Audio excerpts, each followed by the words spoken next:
अस्सलाम वालेकुम, this is हुमैना Basit from ocean of knowledge.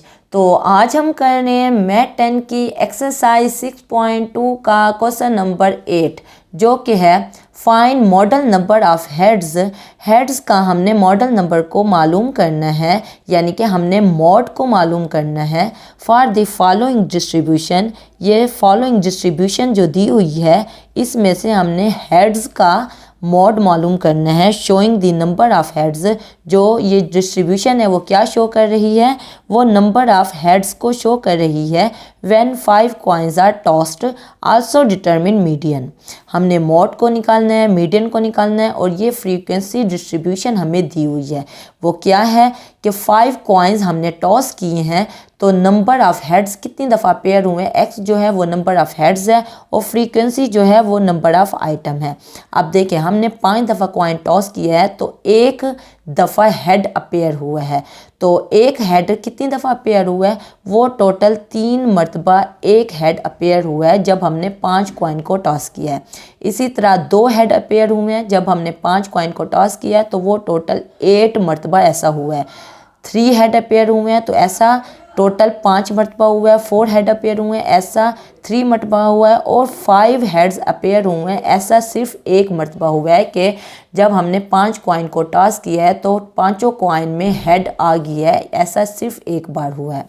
तो बस क्या है, एक्स जो है वो नंबर ऑफ हेड्स हैं, फ्रीक्वेंसी भी हमें दी हुई है। अब हमने क्या निकालना है, अब हमने क्लास फ्रीक्वेंसी निकालनी है। क्लास फ्रीक्वेंसी कैसे निकालते हैं, वो हम फ्रीक्वेंसी से निकालते हैं। पहली वैल्यू जो होती है 3 उसको एज इट इज़ लिख लेते हैं, अगली वैल्यू को अगली वैल्यू में यानी फ्रीक्वेंसी की अगली वैल्यू में ऐड करते हैं। अब 3 आया है ना, 3 को 8 में क्या करेंगे, ऐड करेंगे, प्लस करेंगे, तो वो क्या बन जाएगा, वो 11 बन जाएगा। फिर इसी तरह 11 को 5 में क्या करेंगे, ऐड करेंगे, 16 आ जाएगा। 16 को 3 में ऐड करेंगे, 19 आ जाएगा। और 19 को 1 में ऐड करेंगे, 20 आ जाएगा। और 20 क्या है, वो टोटल नंबर ऑफ फ्रीक्वेंसी है, यानी इस फ्रीक्वेंसी को अगर आप ऐड करो, प्लस करो, तो वो भी 20 आता है। तो इसका मतलब है क्लास फ्रीक्वेंसी की जो आखिरी वैल्यू होती है वो टोटल नंबर ऑफ फ्रीक्वेंसी होती है, यानी समेशन एफ होती है। अगर समेशन एफ और क्लास फ्रीक्वेंसी की आखिरी वैल्यू सेम आ जाए तो इसका मतलब है हमने क्लास फ्रीक्वेंसी बिल्कुल ठीक निकाली है। तो समेशन F20 है, F को आप ऐड करो तो वो 20 निकलेगी। नीचे लिखा हुआ है since the given data is discrete group, क्योंकि ये डिस्क्रीट ग्रुप डाटा है। सो मॉड क्या होता है, वो जो वैल्यू बहुत ज़्यादा आई हुई होती है वो हमारा मॉड होता है। तो मोस्ट फ्रिक्वेंट वैल्यू कौन सी है, वो 2 है। कैसे देखें, 2 हेड्स अपेयर हुए हैं, वो कितनी बार हुआ है, वो 8 मरतबा हुआ है, यानी 8 बार ऐसा हुआ है कि जब हमने 5 कॉइन टॉस किए हैं तो 8 बार 2 हेड्स अपेयर हुए हैं उन 5 कॉइन को टॉस करने पे। तो बस मॉड हमने निकाल लिया है। उसके बाद मीडियन है, मीडियन का फार्मूला है n+1/2 टर्म। तो n हमारा क्या है, n समेशन f को ही कहते हैं। समेशन f हमारा 20 है, तो n हम की जगह हमने 20 पुट कर दिया। 20 + 1/2, 20 + 1 क्या हो गया, 21/2। 21/2 को जब हमने डिवाइड किया 2 पे तो वो 10.5, यानी 10.5th item lies in 11 which is cumulative frequency and it's corresponding x value before 11 is 2। तो हमने क्या देखना है, हमने 10.5th आइटम देखना है। तो बस 11 के सामने x की वैल्यू क्या है, वो 2 है। तो जब भी हमने मीडियन निकालना होता है हम देखेंगे कि क्लास फ्रीक्वेंसी में वो वैल्यू कहाँ पे आ रही है। तो 10.1 किस में आ रहा था, 11 में, क्लास फ्रीक्वेंसी के 11 वैल्यू पे आ रहा था। तो 11 वैल्यू के सामने x को देखेंगे कि वो क्या है, वो 2 है। तो इसका मतलब है मीडियन हमारा 2 होगा। तो बस यही बात लिखी हुई है, 10.5th item lies in 11 which is cumulative frequency and it's corresponding x value before 11 is, 11 के सामने क्या है, वो 2 है। So median is 2। तो क्वेश्चन नंबर 9 है, the following frequency distribution weight of voice in kilogram compute mean, median and mod. Mean निकालना है, मीडियन निकालना है और मॉड को निकालना है। और फ्रीक्वेंसी डिस्ट्रीब्यूशन हमें दी हुई है। फ्रीक्वेंसी डिस्ट्रीब्यूशन किसकी है, वो बॉयज़ लड़कों का वेट है किलोग्राम में। तो बस ये क्लास इंटरवल भी दिया हुआ है, फ्रीक्वेंसी भी दी हुई है। तो हमने क्लासेस ऐसे ही नीचे टेबल बना के लिख दी और फ्रीक्वेंसी को f कह दिया और ये हमने लिख दिया। तो बस क्लासेस हमें दी हुई हैं, f भी हमें दिया हुआ है। तो अब हमने क्या निकालना है, हमने x निकालना है। x हम कैसे निकालते हैं, x मिड वैल्यू होती है, जो क्लासेस दी हुई होती है उनके बीच वाली 1 और 3 के बीच वाली वैल्यू क्या है, 2 है। अगर वैसे आपको पता ना चले बीच वाली वैल्यू क्या है तो आप क्या करेंगे, पहली और दूसरी वैल्यू को ऐड करके 2 पे डिवाइड करेंगे तो आपके पास मिड वैल्यू निकल आएगी, ये जो कि 2 निकली है। इसी तरह 4 + 6 डिवाइडेड बाई 2 क्या आ जाएगा, 5। 7 और 9 के बीच वाली वैल्यू 8, 10 और 11 के बीच वाली वैल्यू 11 और इसी तरह तमाम वैल्यूज़ x की आ गई जो मिड वैल्यूज़ हैं इन क्लासेस की। उसके बाद हमने क्या निकालना है, u निकालना है। u का फार्मूला आप याद कर लें, वो बराबर होता है x - a ओवर h के। तो हमने x में से a को माइनस करना है और h पे डिवाइड करना है। x क्या है, x ये तमाम वैल्यूज़ हैं जो मिड वैल्यूज़ हमने निकाली हैं और a को हमने कंसीडर किया 11। ये जो हमारे पास x होता है इसमें हमने कोई वैल्यू a की ले लेनी होती है, आपकी मर्ज़ी, आप कोई भी a ले लो, 2 ले लो, 5 ले लो, 8 ले लो। तो हमने यहाँ 11 को a कंसीडर कर लिया है। और h क्या होता है, h फासला होता है कोई क्लासेस में, यानी 1 और 3 के दरमियान कितना फासला है, 1, 2 और 3। तो टोटल कितना फासला हुआ, h हमारे पास 3 हो गया। इसी तरह 4 से लेके 6 तक का फासला कितना है, 4, 5, 6। तो 3 का फासला है, तो इसका मतलब है h हमारे पास 3 है। तो हम क्या करेंगे, x में से a को माइनस करेंगे, यानी 2 में से a 11 को 2 में से 11 को माइनस करेंगे तो वो क्या आ जाएगा, -9। -9 को डिवाइड करेंगे h पे। h क्या अभी हमने निकाला है, वो 3 है जो फासला होता है क्लासों का दरमियान में। -9 को 3 पे डिवाइड किया तो 3 जार क्या होता है, 9 होता है। साथ माइनस भी आ रहा है तो इसलिए ये -3 आया है। इसी तरह 5 में से यानी x में से हम माइनस करेंगे 11 को, 5 में से 11 को माइनस करेंगे, उसके बाद डिवाइड करेंगे h पे यानी कि 3 पे और वो वैल्यू आ जाएगी -2। फिर इसी तरह -1, 0, 1, 2, 3 ये तमाम वैल्यूज़ हम u की निकाल लेंगे इसी फार्मूले से, x - a ओवर h से। a हमारे पास 11 है और h हमारे पास 3 है। उसके बाद हमने FU लेना है। FU कैसे लेना है, U हम निकाल चुके हैं, F और U को मल्टीप्लाई करना है, यानी -3 को 2 से मल्टीप्लाई करेंगे तो -6 आ जाएगा, -2 को 3 से मल्टीप्लाई करेंगे -6 आ जाएगा, -1 को 5 से मल्टीप्लाई करेंगे -5 आ जाएगा और ये तमाम वैल्यूज़ आ जाएंगी। ये FU हम निकाल चुके हैं। अब हम इन सब को सम करेंगे, प्लस करेंगे तो समेशन FU हमारे पास -4 निकल आया। क्यूमुलेटिव फ्रीक्वेंसी क्या निकलती है, वो हम फ्रीक्वेंसी से लेते हैं। फ्रीक्वेंसी से यानी कि पहली वैल्यू 2 को एज इट इज़ लिख लेंगे, फिर 2 को 3 में ऐड करेंगे, 2 + 3 हमारे पास 5 आ जाएगा। 5 को हमने लिख लिया, फिर 5 को अगली वैल्यू से यानी कि 5 में ऐड करेंगे, 5 + 5 10 आ गया। फिर 10 को वैसे ही रहने देंगे, फिर 10 को 4 में ऐड करेंगे तो हमारे पास 14 आ जाएगा। इसी तरह करते करते आखिरी वैल्यू 23 आ जाएगी। क्यूमुलेटिव फ्रीक्वेंसी की जो आखिरी वाली वैल्यू होती है वो वही आनी चाहिए जो f को प्लस करके वैल्यू आती है 23। देखें यहाँ समेशन f भी 23 है और क्यूमुलेटिव फ्रीक्वेंसी की आखिरी वैल्यू भी 23 है। इसका मतलब है हमने क्यूमुलेटिव फ्रीक्वेंसी बिल्कुल ठीक निकाला है। उसके बाद हमारे पास क्लास बाउंड्रीज होती हैं। क्लास बाउंड्रीज बहुत ही आसानी से हम निकालते हैं। वो किस लिए निकालते हैं, ये सारी चीज़ें हम क्यों निकाल रहे हैं, क्योंकि हमने मीडियन और मॉड लेना है। मीडियन और मॉड में हमें ये तमाम चीज़ें चाहिए, इसलिए हमने सबके अलग अलग कॉलम बना लिए। अब क्लास बाउंड्रीज कैसे होते हैं, ये जो क्लासेस हमें दी हुई होती हैं, पहली वैल्यू में से 0.5 को माइनस करना होता है और अगली वैल्यू में से 0.5 को ऐड करना होता है। देखिए 1 में 0.5 माइनस करेंगे तो ये 0.5 आ जाएगा और 3 में 0.5 ऐड करेंगे तो ये 3.5 हो जाएगा।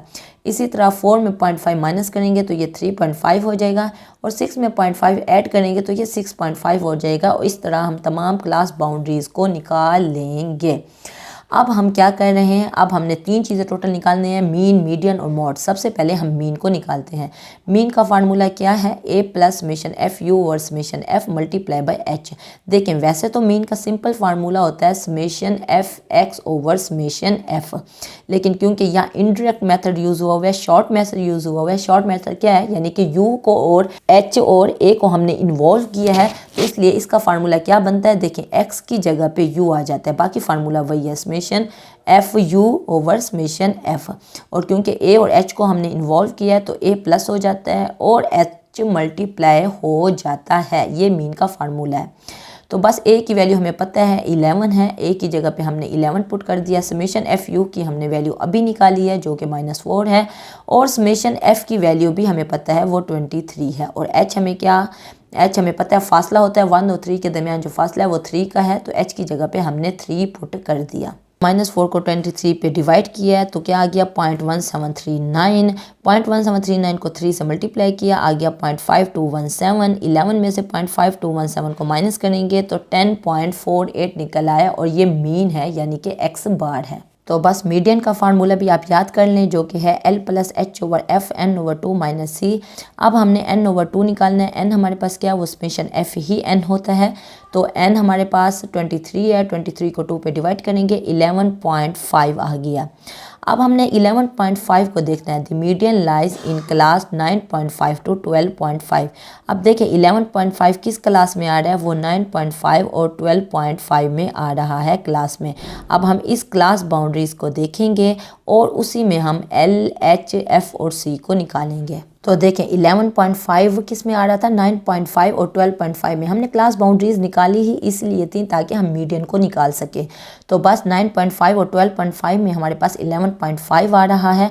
तो इसी तरह हम तमाम चीज़ें निकालेंगे। तो सबसे पहले हम L को देखते हैं। L क्या है, वो लोअर लिमिट है। L से मुराद लोअर लिमिट, तो ये क्या है, वो 10 है। तो L हमारे पास 10 हो जाएगा। इसी तरह F जो है वो हमारे पास 4 हो जाएगा। और h हमें पता है, वो ऑलरेडी हमें पता है कि h हमारे पास 3 है। जो 1 और 3 के दरमियान फासला है उसको हम h बोलते हैं। L हमने निकाल लिया 10, F हमने निकाल लिया 4। उसके अलावा हमने C देखना होता है यानी क्यूमुलेटिव फ्रीक्वेंसी देखनी होती है। क्यूमुलेटिव फ्रीक्वेंसी हम उसी रो में नहीं देखते, हम उससे पिछले वाली रो में देखते हैं। देखिए हमारा 11.5 किस में आ रहा था, 9.5 और 12.5 वाले रो में आ रहा था। 9.5 और 12.5 रो में हमने देखा तो हमने L भी निकाला जो कि 10 है और F भी निकाला जो कि 4 है और H हमें पहले से पता है वो 3 है। लेकिन अब हम क्लास फ्रीक्वेंसी 14 नहीं लगाएंगे, क्लास फ्रीक्वेंसी 10 लगाएंगे। जिस रो में वैल्यू होती है उस रो में नहीं देखते, उससे पिछले वाली रो में हम क्लास फ्रीक्वेंसी को देखते हैं।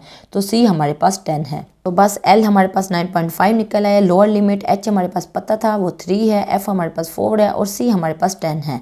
तो बस हमने तमाम वैल्यूज़ पुट कर दी। 9.5 इसकी जगह पे, L की जगह पे और H की जगह पे 3 और F की जगह पे हमने 4 पुट कर दिया। n/2 हमने अभी निकाला है जो कि 11.5 है और C हमने निकाला वो जो कि 10 है। तो 11.5 में से 10 को माइनस करेंगे 1.5 आ जाएगा। 1.5 को 3 से मल्टीप्लाई करेंगे और 4 पे डिवाइड करेंगे तो हमारे पास 1.125 आ जाएगा। 9.5 में ऐड करेंगे तो 10.625 आ जाएगा और ये हमारा मीडियन है। मीडियन के ऊपर हम इस तरह का निशान लगाते हैं कि ऐसे थोड़ा सा टेढ़ा करके। उसके बाद मॉड है। मॉड का फार्मूला भी आप याद कर लें। एक्स को हम टोपी पहनाते हैं, जिसको टोपी पहनाई हुई हो वो हमारा मॉड है। तो मॉड का फार्मूला है L + Fm - F1/2 Fm - F1 - F2 × H। ये तमाम आप फार्मूलाज याद कर लें। अब मॉडल क्लास देखनी है यानी मॉड की क्लास देखनी है, वो क्या है, वो 12.5 से लेके 15.5 तक है। कैसे है, हमने रीज़न दी है as the maximum frequency is 6 which rise before this class. हमने सबसे बड़े वाली फ्रीक्वेंसी देखनी है कि वो कौन से रो में है। तो देखें इस फ्रीक्वेंसी में सबसे बड़ी वाली फ्रीक्वेंसी क्या है, जो सबसे ज़्यादा होती है। मॉड वही वैल्यू होती है ना जो फ्रीक्वेंसी सबसे ज़्यादा आई हो। तो सबसे बड़ी वैल्यू 6 है। तो इसका मतलब है कि ये वाली जो रो है यानी कि कौन सी रो, 12.5 से लेके 15.5 तक ये हमारी मॉड के लिए रो है। तो यहाँ हमने क्या निकाला, 6 जो है वो हमारा FM है, इसको हम FM कहेंगे जिस रो की हम बात कर रहे हैं जिसमें फ्रीक्वेंसी सबसे ज़्यादा आई है।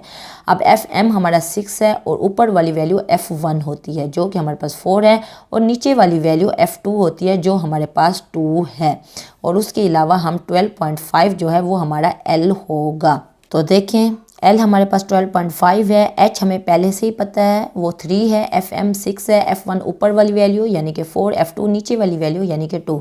तो तमाम वैल्यूज़ हमने पुट कर दी। 12.5 + 6 - 4 FM हमारे पास 6 है और F1 हमारे पास 4 है। 6 - 4 2 आ गया, नीचे 2 FM है यानी 6 को 2 से मल्टीप्लाई करेंगे, फिर माइनस करेंगे 4, फिर माइनस करेंगे 2, तो हमारे पास 6 वैल्यू आ जाएगी और × H जो कि 3 है। 2 को 3 से मल्टीप्लाई किया 6 आ गया, 6 को 6 पे डिवाइड किया तो 6 / 6 1। 12.5 + 1 हमारे पास 13.5 आ गया और ये हमारा मॉड है यानी X टोपी वाला है। तो बस उसके बाद क्वेश्चन नंबर 10 है, a student obtained the following marks at the certain examination. English में 73, उर्दू में 82, मैथमेटिक्स में 80, हिस्ट्री में 67 और साइंस में 62। फिर क्वेश्चन नंबर 10 के 2 पार्ट हैं। पहला पार्ट है if the weight According these marks are 4, 3, 3, 2 and 2 respectively. What is an appropriate average mark? तो हमने क्या निकालना है? हमने मीन निकालना है। सेकेंड पार्ट है what is the average mark if equal weight are used. अगर इक्वल वेट को यूज़ किया जाए तो फिर हमारे पास एवरेज मार्क क्या बनते हैं। देखें एक्स जो है वो नंबर ऑफ सब्जेक्ट है, इंग्लिश में 73, उर्दू में 82, मैथ्स में 80, हिस्ट्री में 67 और साइंस में हमारे पास 62 हैं। वेट उसने हमें दे दी है वो क्या है 4, 3, 3, 2 और 2। अब जो वेट है वो हमारे पास W है और जो नंबर ऑफ सब्जेक्ट है मार्क्स ऑफ सब्जेक्ट्स हैं वो हमारे पास X हैं। तो X को W से मल्टीप्लाई करेंगे यानी 73 को 4 से मल्टीप्लाई किया 292, 3 को 82 से मल्टीप्लाई करेंगे 246, 3 को 80 से मल्टीप्लाई करेंगे 240, फिर इसी तरह 134 और 124 आ जाएगा। समेशन W जो है यानी इनको हम सम करेंगे तो वो 14 आ जाएगा और समेशन WX जो है वो 1036 आ गया। तो बस हमने मीन निकालना है। मीन का जो फार्मूला होता है वो होता है summation FX over summation F। क्योंकि यहाँ पे F की बात नहीं हो रही, वेट की बात हो रही है, तो F की जगह पे क्या आ जाएगा, हमारे पास W आ जाएगा यानी summation WX over summation W। और यहाँ X बार के साथ हम छोटा सा W लगा देंगे ताकि हमें पता चले कि हम मीन तो निकालें लेकिन यहाँ वेट की बात हो रही है, फ्रीक्वेंसी की बात नहीं हो रही। तो समेशन WX हमारे पास 1036 निकला है, समेशन W 14 निकला है। 1036 को 14 पे डिवाइड करेंगे तो X बार यानी कि मीन आ जाएगा, एवरेज आ जाएगी 74। सेकेंड पार्ट में क्या है, let equal weight of 4 is use for all subject. देखें जो ऑल सब्जेक्ट्स है उसमें उसने कहा है कि इक्वल आप यूज़ करो इक्वल वेट। तो इक्वल वेट हमने क्या यूज़ किया, हमने 4 को यूज़ किया, सब जगह पे एक जैसा वेट लगा दिया यानी 4 4 4। तो 73 को 4 से मल्टीप्लाई किया, इसी तरह 82 को 4 से मल्टीप्लाई किया और ये तमाम वैल्यूज़ आ गई। इन तमाम वैल्यूज़ को हमने क्या किया, सम किया। तो समेशन WX हमारे पास 1456 आ गया और समेशन W हमारे पास 20 आ गया। तो बस उसके बाद हमने मीन निकालना है, वो हमने क्या पुट कर दिया 1456 और समेशन W की जगह पे हमने 20 पुट कर दिया। तो बस 1456 को डिवाइड किया 20 पे तो क्या आ गया 72.8 और ये हमारा मीन है किसका, वेट का। और वेट हमने यहाँ क्या लिया था, यहाँ हमने इक्वल वेट लिया था यानी कि 4444 लिया था। कोई कन्फ्यूजन हो, कोई मसला हो, कोई बात समझ ना आई हो, आप नीचे कमेंट में पूछना, मैं इंशाल्लाह कमेंट बॉक्स में उसका डेफिनेटली जवाब दे दूँगी। तो अपना ख्याल रखिएगा। ओके फिर अल्लाह हाफिज़।